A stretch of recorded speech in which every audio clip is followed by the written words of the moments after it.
विद्यार्थी मित्रांनो, या ठिकाणी आपल्याला आज preparation of income and expenditure account only आपल्याला या ठिकाणी इन्कम अँड एक्सपेंडिचर अकाउंट या ठिकाणी बनवायचं आहे. Okay, following in the receipt and payment account for Satara sport club Satara. Receipt and payment account दिलेलं आहे सातारा स्पोर्ट क्लब सातारा. म्हणजे कशाशी रिलेटेड उदाहरण आहे तर स्पोर्ट क्लबशी रिलेटेड उदाहरण आहे. आपण बघितलं की वेगवेगळे क्लब्स असतात, तर त्याच्यामध्ये स्पोर्ट क्लब आहे. त्यानंतर prepare income and expenditure account for the year ending 31 March 2019. आपल्याला इन्कम अँड एक्सपेंडिचर अकाउंट या ठिकाणी बनवायचं आहे 2019. तर आपल्याला या ठिकाणी काय दिलेलं आहे, receipt and payment account for the year ended 31/3/2019. या ठिकाणी आपल्याला रिसिप्ट अँड पेमेंट अकाउंट दिलेलं आहे विद्यार्थी. म्हणजे याचा अर्थ आपल्याला फक्त आणि फक्त इन्कम अँड एक्सपेंडिचर अकाउंटच या ठिकाणी बनवायचं आहे. या ठिकाणी आपल्याला बॅलन्स शीट बनवायला लावलं का? नाही, फक्त इन्कम अँड एक्सपेंडिचर अकाउंट बनवायला लावलं आहे. रिसिप्ट अँड पेमेंट अकाउंट दिलेलं आहे, त्याच्यावरून इन्कम अँड एक्सपेंडिचर. तर आपलं text book problem number 4 page number 116 यावरचं उदाहरण आहे. आपण अगोदर उदाहरण पुस्तकामध्ये नीट बघून घेऊया कशा पद्धतीने उदाहरण आहे. पेमेंट साइड दिलेली आहे, रिसिप्ट साइड दिलेली आहे. पेमेंट साइडला salaries, rent, electricity charges, fixed deposit, printing and stationery, general expenses, sport material purchase, balance carried down. Receipt मध्ये balance brought down, subscriptions, entrance fees, donation for building fund, interest, sale of furniture, book value. मग या ठिकाणी payment म्हणजे सगळी खर्चाची बाजू आणि receipt सगळी इन्कमची बाजू. ओके, ऍडजस्टमेंट दिलेले आहेत. Outstanding subscription for current year ₹4,500. मग आपल्याला ऍडजस्टमेंट या ठिकाणी दिलेले आहे. ऍडजस्टमेंट पहिली दिलेली आहे outstanding subscription for current year. Outstanding subscription for current year 4,500. चालू वर्षीची सबस्क्रिप्शन आउटस्टँडिंग आहे 4,500. नेहमी आपण काय करतो, आउटस्टँडिंग ही ऍड करतो. इन्कम जर असेल तर ऍड करून ऍसेटला घेतो बॅलन्स शीटच्या, आणि जर एक्सपेन्सेस असेल तर ऍड करून लायबिलिटीला घेतो. नेहमी आउटस्टँडिंग ही ऍड केली जाते विद्यार्थी मित्रांनो. मग ती इन्कम असेल तर ऍसेटला आणि एक्सपेन्सेस असेल तर तो लायबिलिटीला ट्रान्सफर करायचा असतो. Number 2, outstanding rent for current year amounted ₹1,000. Outstanding rent आहे, रेंट म्हणजे आपला एक्सपेन्सेस आहे विद्यार्थी मित्रांनो, ऍड करून आपण लायबिलिटीला घेणार आहोत. Entrance fees are to be treated as a revenue income. Entrance fee ही आपली रिव्हेन्यू इन्कम म्हणून दिलेला आहे, त्याची ट्रीटमेंट तशी करायची. Stock of sport material on 1/4/2018. वर्षाच्या सुरुवातीला स्पोर्ट मटेरियलचा स्टॉक हा 6,000 रुपये होता आणि वर्षाच्या शेवटी तो किती हजाराचा झाला? 14,000. म्हणजे हा ओपनिंग स्टॉक झाला आणि हा क्लोजिंग स्टॉक झाला. ओके, तर आपण या ठिकाणी टिक मार्क करून घेऊया. Outstanding subscription for current year. मग या ठिकाणी सबस्क्रिप्शन या ठिकाणी दिलेलं आहे. आपलं करंट इयर कोणतं आहे? 2018-19. Outstanding subscription for 2019. Outstanding rent for current year.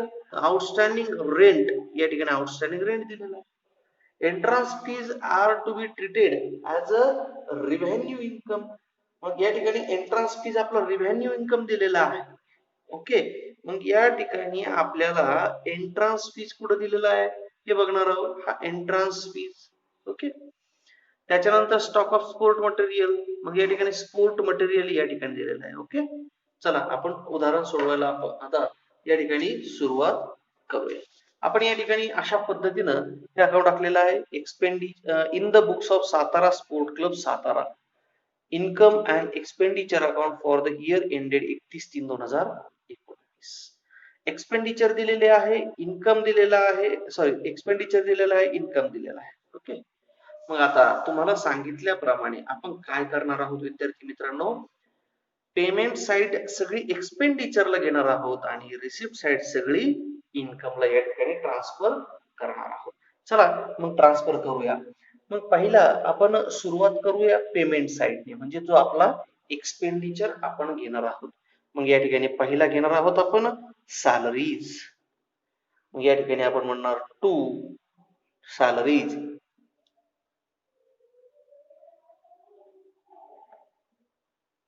Okay, 5,000. त्याच्यावर कुठल्याही प्रकारची ऍडजस्टमेंट आपल्याला दिलेली नाही. त्याच्यानंतर दुसरा आहे बाय रेंट इन्क्लुडेड ₹2,000 फॉर 2017-18. मग आपण सुरुवातीला या ठिकाणी म्हणू टू रेंट, आणि आतमध्ये जर रक्कम घेऊया, या ठिकाणी रेंटची रक्कम दिलेली आहे विद्यार्थी मित्रांनो, 5,000 रुपये रेंटची रक्कम दिलेली आहे. मग या ठिकाणी आपण म्हणणार 5,000 रुपये. ओके, आता याच्यामध्ये काय सांगितलेलं आहे की 2,000 रुपये 17-18चे, म्हणजे मागच्या वर्षीचे 2,000 रुपये आहे, हे 2,000 जे आहे ते 2017-18चे. मग अगोदर आपण ते लेस करूया. मागच्या वर्षीचा आपल्याला खर्च चालू वर्षी घ्यायचा नाही. लेस फॉर 2017-18, 2017-18शी रिलेटेड एक्सपेन्सेस आहे. मग तो किती आहे 2,000. खाली शिल्लक राहिला 3,000 रुपये, या ठिकाणी रेंट शिल्लक राहिले. ओके, मग रेंट या ठिकाणी 3,000 शिल्लक राहिल्यानंतर रेंटवर ऍडजस्टमेंट दिलेली आहे. Outstanding rent for current year ₹1,000. आपण काय म्हणतो विद्यार्थी मित्रांनो, नेहमी आउटस्टँडिंग रक्कम ही ऍड करायची असते, म्हणून या ठिकाणी आपण म्हणणार add outstanding for current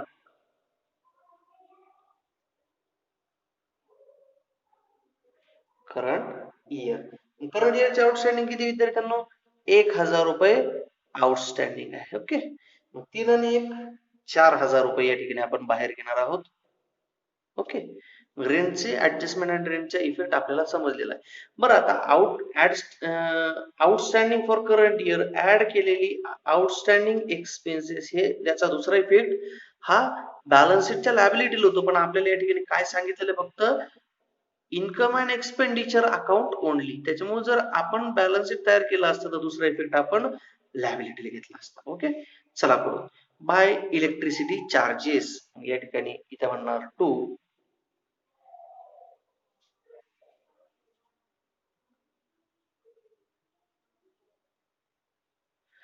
electricity charges 1,450 रुपये. त्यानंतर फिक्स्ड डिपॉझिट. आता हे जे 60,000 रुपये आहे, हे फिक्स डिपॉझिट आहे. हे फिक्स डिपॉझिट आपण कुठं घेतलं असतं, जर बॅलन्स शीट तयार केलं असतं तर ऍसेटला घेतलं असतं. तो आपला एक्सपेन्सेस 60,000 एक्सपेन्सेस मध्ये काउंट होईल का, नाही, तर ते आपल्या डायरेक्टली बॅलन्स शीट शी रिलेटेड आहे, आपल्या ऍसेटशी रिलेटेड आहे, म्हणून फिक्स डिपॉझिट आपण या ठिकाणी इन्कम अँड एक्सपेंडिचरला घेणार नाही आहोत.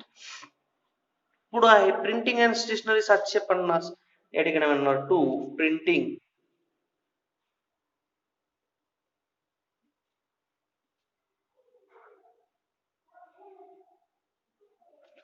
प्रिंटिंग अँड स्टेशनरी 750 आहे. ओके, त्याच्यानंतर बाय जनरल एक्सपेन्सेस 5,500, या ठिकाणी म्हणणार टू जनरल एक्सपेन्सेस 5,500 रक्कम आतमध्ये घेऊ. ओके, मग हा जो काही जनरल एक्सपेन्सेस आहे त्याच्यामध्ये सांगितलं काय की included 500 paid for next year. मग 500 रुपये जे आहे ते पुढच्या वर्षासाठी आहे, ते चालू वर्षी घ्यायचे का नाही, मग तो नेक्स्ट इयर रिलेटेड एक्सपेन्सेस आहे. मग या ठिकाणी आपण म्हणणार less expenses related for next year. या ठिकाणी 500 रुपये म्हणणार आणि बाहेर म्हणणार 5,000 रुपये. ओके, त्यानंतर विद्यार्थी मित्रांनो पुढे दिलेला आहे आपल्याला जनरल एक्सपेन्सेस झाला. By sport material. मग स्पोर्ट मटेरियल या ठिकाणी आपण एक्सपेन्सेसला म्हणणार to sport material. Sport material आपण या ठिकाणी म्हटलं की मग स्पोर्ट मटेरियल या ठिकाणी आपण 40,000 आहे. ओके, चालू वर्षी परचेस 40,000चे केलं. आता स्पोर्ट मटेरियल ऍडजस्टमेंट म्हटल्यानंतर stock of sport material on 6,000. मग या ठिकाणी आपण काय म्हणला, ओपनिंग स्टॉक. ओपनिंग स्टॉक कशाचा, तर हा स्पोर्ट मटेरियलचा. किती आहे ओपनिंग स्टॉक, म्हणजे वर्षाच्या सुरुवातीचा 6,000 रुपये ओपनिंग स्टॉक आहे. त्यानंतर स्पोर्ट मटेरियल परचेस म्हणजे चालू वर्षी कितीचं खरेदी केला, 40,000. मग या ठिकाणी ऍड म्हणणार परचेस 40,000 रुपयाचा. एकूण स्पोर्ट मटेरियल कितीचं झालं विद्यार्थी मित्रांनो, 40 आणि 6 46,000 रुपयाचं स्पोर्ट मटेरियल. ओके, त्याच्यानंतर एकूण आपल्याकडे स्पोर्ट मटेरियल 46,000च होतं. त्यापैकी वर्षाच्या शेवटी किती हजाराचं शिल्लक राहिलं, 14,000 रुपयाचं. मग वर्षाच्या सुरुवातीचं 6,000, चालू वर्षी खरेदी 40,000, एकूण मटेरियल झालं 46,000 रुपयाचं. मग त्याच्यानंतर वर्षाच्या शेवटी मग आपण टोटल 46,000चं स्पोर्ट मटेरियल झालं. वर्षाच्या शेवटी शिल्लक राहिलं 14,000 रुपयाचं. म्हणजे याचा अर्थ वापरलं कितीचे ते काढायचं आपल्याला. मग या ठिकाणी आपण म्हणणार less closing stock of sport material. Closing stock किती आहे तो आपला, 14,000 रुपये. 46 मधून 14,000 रुपये गेले. मग 46,000 मधून 14,000 रुपये गेले तर ड्युरिंग इयर आपण 32,000 रुपयाचं स्पोर्ट मटेरियल यूज केलं. हे क्लोजिंग स्टॉक आपण कुठे घेतले असते, जर बॅलन्स शीट तयार केलं असतं तर बॅलन्स शीटच्या ऍसेटला घेतले असते. मग लक्षात आलं, स्पोर्ट मटेरियल. मग opening stock of sport material 6,000. वर्षाच्या सुरुवातीचा या ठिकाणी दिलेलं 1/4/2000 स्टॉक ऑफ स्पोर्ट मटेरियल 1/4/2018चं 6,000 आहे. हे 6,000 घेतलं. Add purchase 40,000, sport material purchase 40,000, एकूण 46,000चं स्पोर्ट मटेरियल झालं. मग हे 46,000चं स्पोर्ट मटेरियल झाल्यानंतर आपल्याकडे शिल्लक आहे 14,000 रुपयाचं. शिल्लक असलेलं मटेरियल म्हणजे आपल्याकडे क्लोजिंग स्टॉक असतो. मग 46 मधून 14 गेले, खाली राहिले 32,000 रुपये या ठिकाणी शिल्लक राहिले. त्याच्यानंतर बाय बॅलन्स कॅरीड डाऊन. आपण समजा बॅलन्स शीट तयार केला असता तर त्याचा विचार केला असता. मग या ठिकाणी याचा विचार आपण करणार नाही आहोत. या ठिकाणी याचाही विचार आपण या ठिकाणी करणार नाही आहोत. बॅलन्स शीट तयार केला असता तर आपण तो विचार, की मागच्या वर्षीचा बॅलन्स या ठिकाणी येतो, हा आपल्या चालू वर्षीच्या बॅलन्स शीटला असतो. त्यानंतर सबस्क्रिप्शन. मग इन्कम साइडला आता आपण म्हणूया सबस्क्रिप्शन बाय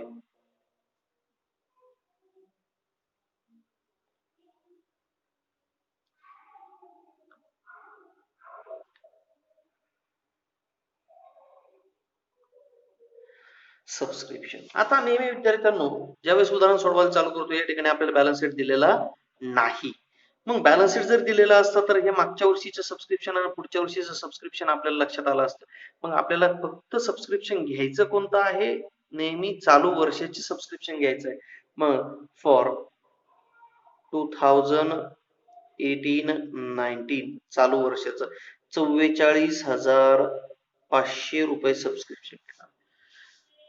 2019-20चं सबस्क्रिप्शन म्हणजे पुढच्या वर्षीचं जर बॅलन्स शीट तयार केलं असतं तर आपण लायबिलिटीला घेतलं असतं. ओके, या ठिकाणी बॅलन्स शीट तयार केलेलं नाही. याच्यावर ऍडजस्टमेंट आहे मित्रांनो. Outstanding subscription for current year 4,500. नेहमी आपण आउटस्टँडिंग काय करतो, ऍड करतो. मग तो इन्कम असेल किंवा एक्सपेन्सेस असेल, मग या ठिकाणी आपण म्हणणार ऍड आउटस्टँडिंग फॉर 2018-19 4,500. मग सबस्क्रिप्शन आपण ऍड केले 4,500, बाहेर आलं 49,000. ओके, त्याच्यानंतर एंट्रन्स फीज. मग ही ऍडजस्टमेंट झाली. Entrance fees to be treated as a revenue income. मग ह्या एंट्रन्स फीला रिव्हेन्यू इन्कम म्हणून घ्यायचा, म्हणजे तो आपल्याला इन्कमलाच येणार या ठिकाणी 8,000 रुपये. मग या ठिकाणी आपण म्हणणार बाय एंट्रन्स फीज.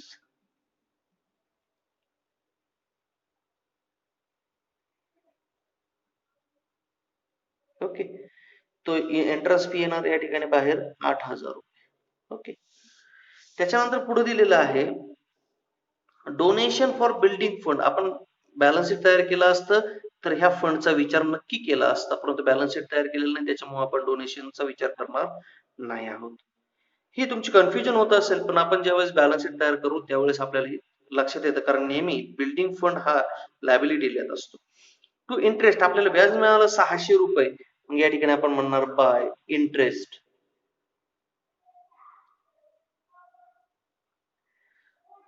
600 रुपये.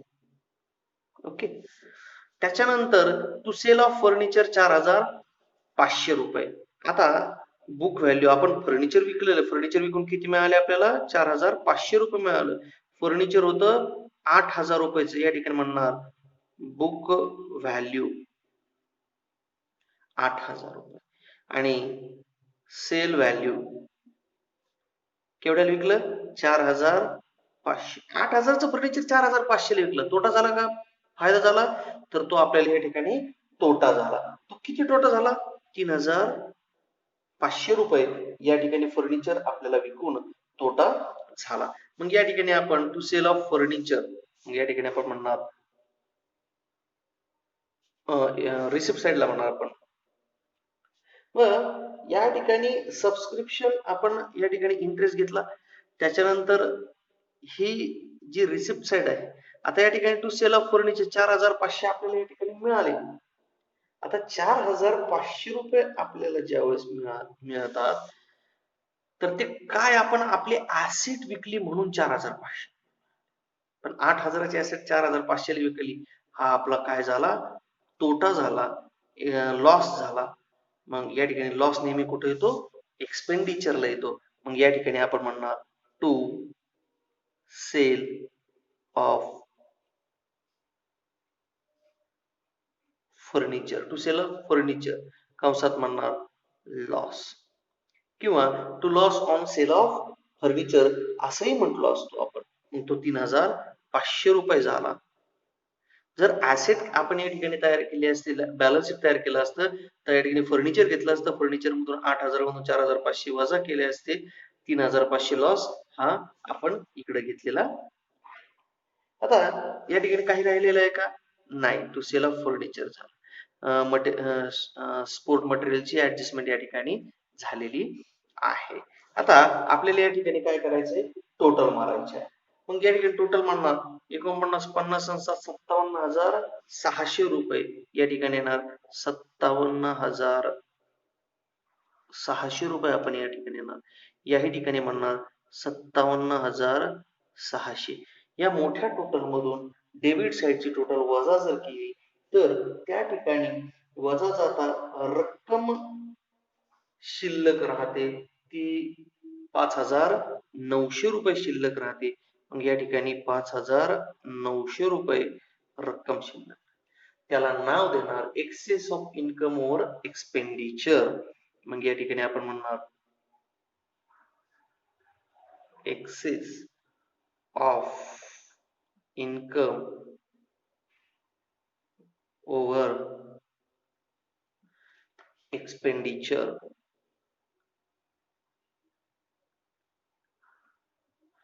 तर त्याला शॉर्ट आन्सर मध्ये आपण म्हणणार सरप्लस. ओके, म्हणजे आपला हा सरप्लस आला 5,900 रुपये.